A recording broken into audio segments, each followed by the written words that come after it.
ina-anaghachị back to omenala ijemepe ụka ebe na-agbakọ every Sunday ndị ụka na-eme nke anyị na-eme nke ọzọ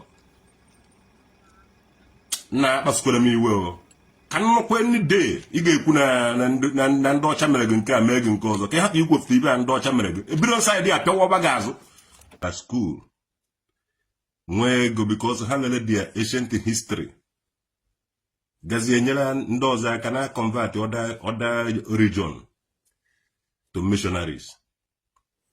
So ọ bụrụ na ị na-ekwu ndị ọcha mere gị nke a anyị nwa bibe ndị ọcha Mathias ndị anyị nwa ka ị na-eti na nsogbu kedu ibe ndị ọcha mere gị gwa anyị ndị ọcha mere ibe ahụ ka anyị ga takụrụ ọ dị ndị ọcha. My people, wahala no dey finish for junction inside social media platform where we dey. So my people, I see say traditional NWOKEDI don't come. He don't give her what MATHIAS EZEAGU. Hey, finally, congratulations to traditional NWOKEDI where he does realize say MATHIAS they deceive people, including him. Hey, glory be to God. So our traditional NWOKEDI don't finally accept Christ. Don't finally believe that yes, Ndocha, I would why according to MATHIAS within the Ndotia.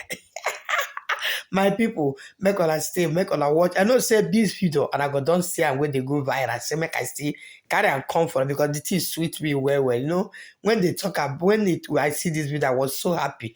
I say make I carry and man I can't see. Okay, man, let's see what the tradition working. Talk to MATHIAS. You don't give a woto. Oh my God. Most of whom buy now. Unu jihanolo and don't we hold on how go and do eziokwu. Because as no woman will brain no cocoa. 1 to 10 years, Jaholi woman do 30 years. Look at the 12 years, Jaholi woman do 35 years. If you go in now, so no, nke go and ekara homoto nesi a couple tipa, no tesi a couple gongolo. Anwa bunat all this fairly use pass. Everybody in Nigeria, they go color. Cognitive atoya ben docho. I only need fairly use article. Why not I will motesi a melt iron na ledger? Bido kwa ma film my henny nine I love even in a before. One nigga can about Thomas. Oh, yeah, everything. Who blame was in Dodge and Dodge and when it took a Taija, but a bar flight. Want to go Icho ije bo wona keta. Icho ije keta Dubai. MATHIAS na-eme be onye 419. Yes. Umena na ordinary buzo eziokwu alụkwụsị ọwụkwụ ma the founder. They keep on watching the video. The founder of alụkwụsị wo Ngozi Chukwuka Adaobi Jele. Ọkadigbo Biafra land. Ejike eme nwo ha. Onyinye Chukwu Ezeosika.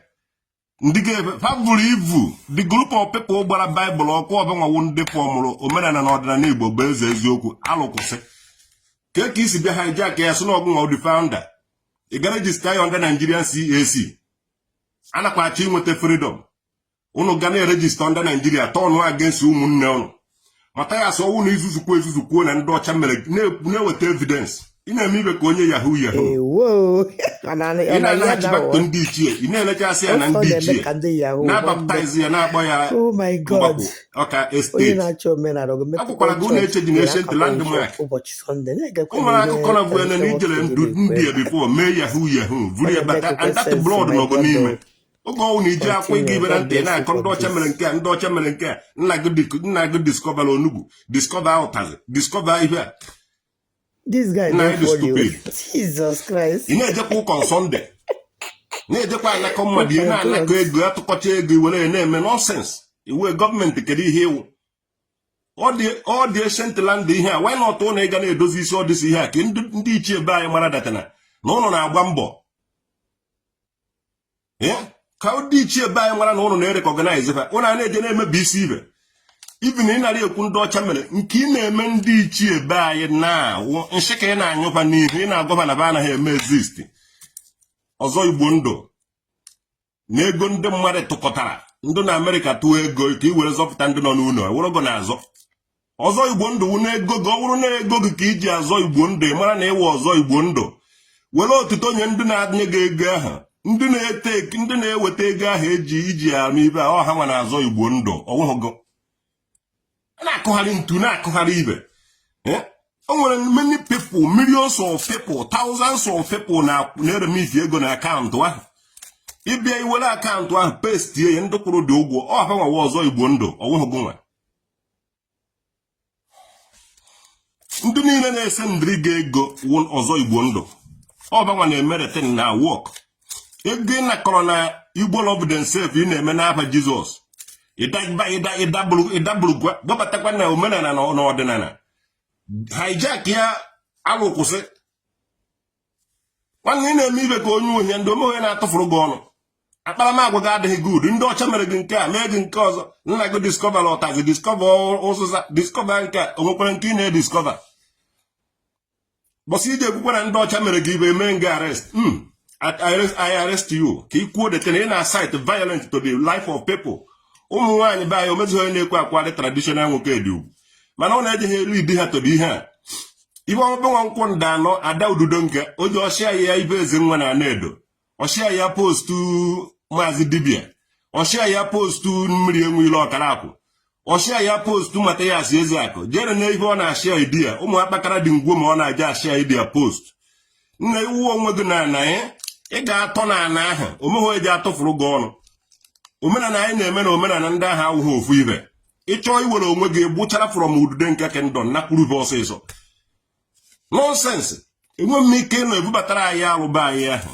ọkpụtọrọkpụ ife ụmụazị wo ife ụmụazị yes these people enweghị ike ihepụ gị they will never give you millions ichere nwere ego pe enweghị nsheshe ibe a na-emewa amachi ụwa George ị na-ashia idea post nweghị ike ishia post mana ọmụnwa dị pillar be strong behind ibe niile ị na-eme anụ ọhịa onye aka ọdụ most of ụnụ nwa nwunye m nke izi nara ana ọbịa oje na-ege ụmụ anụ ọhịa ntị ọ na-ege ụnụ ntị ọ na-confuse ya since ya gịnị ka ọ na-menwuru confusion is everywhere enweghị m ike nwanne onye a mekwere nke onye a jikwere mee without evidence ndị ọcha trial ndị ọcha ahụ trial to ụnụ nwa this ndị ọcha trial ikwutu their bad side ikwutu their good side and ikwutu the bad side of your own people unu ndị ọcha lere unu n'ohu ndị ọcha ji esi mkpụrụ mmadụ na-abụji aba flight ka ụgbọ mmiri ji abịa conquer the whole village without Chukwu na ọhafịa na abịrịbe na-asọpụla ha deten ịmakwara god this oge onesizi ohu unu lere ụmụnne unu to slavery jee n'Igbo Ukwu museum ebe ụgbọ mmiri edowere ebe a with onye esime ihe a with history behind.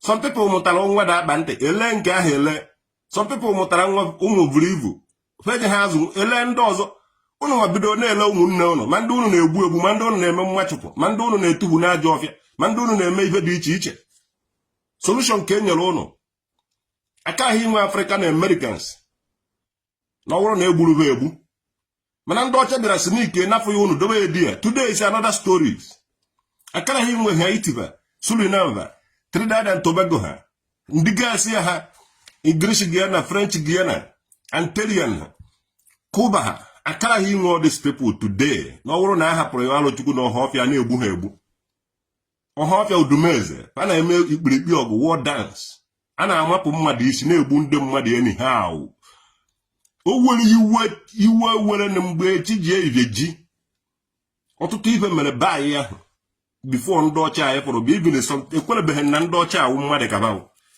and ọ na-ewe gị iwe na ndị ọcha mere today ife adụ otu a nwanne ya wogbu ogu n'iwe ndị gaghị echeji nwunye ụzọ nwaanyị bụ ụnụ nka atama na ebe ahụ ọrụ nwuhe ya ebe a ka missionaries bịara n'Enugu bụ ụnụ ahụ nye anụ ọbịa na-akpa atama mebisiri everything ije ha eje gwaba ya okwu ị na-abịa ka ị gwaba ndị ọcha mere gịnị ndị ọcha mere gịnị enwere ndị Igbo ndị ọcha zọpụtara yes enwere ndị Igbo because of ha nwa ka ndị ọcha because ha nwa ka ọrọ the attention of ndị ọcha Chineke sendie ndị ọcha ahụ ka abịa rescue the people nwanne mechie ọnụ ya not ewu ha spokesman of ndị Igbo ndị Igbo na-enye gị ego ịnwa boy ndị Igbo na-enye gị ego ka ị were mee all those things.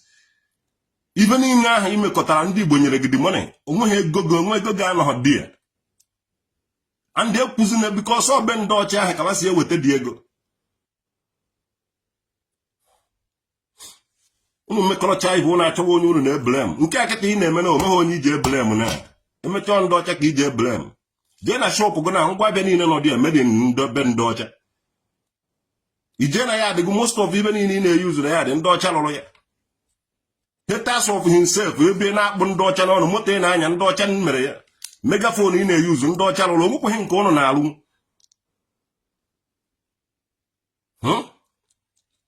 Onweghị nke ụnụ na-alụ. Na-ezu sọnsọ na-ezu ohi. Ohi ka ụnụ na-ezube anyị. Na-anyụ ndị ichie be anyị nsị n'isi ụnụ na-ele anyị na ndị ichie.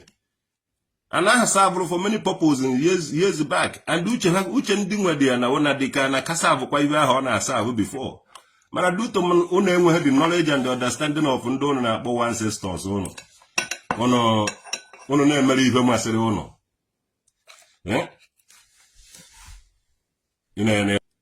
Anyị nọ be ndị ọcha na, and anyị most of us anọtechaghị aka here. Life ndị ọcha dị easy. Ndị ọcha na-awe weta ibe a na-eme for good, unu a na-eme nke unu for bad. Unu na-eje etiri ụmụnne unu nshi na nni. Unu na-eme every damn thing. A na-eme dibia. Anyị bịara ka anyị restore ya ka anyị na-achịkwa back to time si ebi ndụ tufu ndị ọcha abịa. Unu na onye pụta ọsị na ọ na-eme ihe dibia. Ọ ga register under CAC. Mmiri enwe ile ọkara agwụ. Ọ ga register under CAC. Akwa ngwere. Register under CAC na ndị Nigeria. Which means unu nwa problem of onwe ụnọ. Na-aka njụọ na ajụjụ. Ọ bụrụ nọọ ndị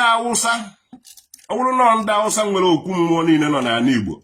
Ha ga-erejista ya under one umbrella. Mieti Allah. So unu do so divided. So the boy ife unu do. Omenala na ọdịnala bụ ụzọ eziokwu registered under corporate affairs CAC. Igbo of themselves registered under Ifema CAC. Mweze nwanyị Sobari registered under corporate affairs CAC. Ndiga ya eze nwa Nedo registered under corporate affairs CAC. Dibia Mbawaraja registered under Nigerian corporate affairs CAC. Dibia Zuno ofeke dibia ụmụ anụ ọhịa vancha niile register. So divided. Ime ọ na ezuzu. Onye ja mana ndị Awụsa na-eje register under Mieti Allah. Ị mara mụ nwa ọdụ register under Mieti Allah. Do you know? Because ha dị anọ n'okpuru ofu onye ha na-ekwuru ha ọnụ nke ụnụ onwe na-enweghị onye isi. Chukwuemeka Eri na Enugu Aguleri ji our certificate for everything anyị nwawu ndị Igbo n'idiri. Ije dị ọdọka gị ya. Mana duto isi ukwu ụnụ. Kwuru na anya ukwu unu chọrọ ịka nna unu chọrọ ivu nna unu ụzọ mụta dị ọbara. O nwere onye na-eje na nke Chukwuemeka Eri ka onye ya certificate ọ ga-eji na-eme ibe ọ na-eme. Onweghị, mana ije ọ ga-enye gị. Mana ọdụ to maazị dibia chọziri ebe ka Chukwuemeka Eri. Ndị Igbo esighị Israel mana basic from Kemet. Ụmụ anụ ọhịa. Ndị Igbo esighị Israel mana basic from Kemet. Agwụ ncha wuruzie agwụ ncha. Agwụ na agwụ dụkwa iche. Nna m ga-eyi dis people ụmụ feki unu ga-apụ n'ụzọ. Unu feki. A na-adụ mmanụ unu were fụba n'ama. Unu anaghị akwari ndị ichie ebe anyị ugwu. Ga-adọkasị ihe niile a unu rejista ya na unu ga-aga gwa ha na unu anaghị erejista. Mee ihe otu ekwesịrị ime akpọ oku na Sokoto ndị ugwu niile agbakọ na Sokoto. Akpọ oku na Songwe na Yoruba ndị Yoruba niile agbakọta di ya. Mana kpọọ oku na Enugu Aguleri. O nwere onye ji ekwebịa. Hello my country people, my people. I hope una don hear wetin NWOKEDI said to Matthias. This one stands loud. This one na correct. One more. Wetin on dey talk. I love this video that. So if you are a lover of Christ and they believe in God Almighty, please share this video, okay? Don't watch alone. I want you to share this video. God is doing it, okay, right? Since NWOKEDI can come outside in social media and talk to Matthias, give am woto. Matthias, he tell you, say, you where they see they do traditional, say if they offend our ancestors, our ancestors is offended because and I know they keep waiting is supposed to they do. Now he said church is a scam, church is this, church is that. Why did you go and open church on Omenala church on Sunday? What are you doing? So you can see that is a question thrown to you, Matthias. He said and if they do wayo, you know be my matter like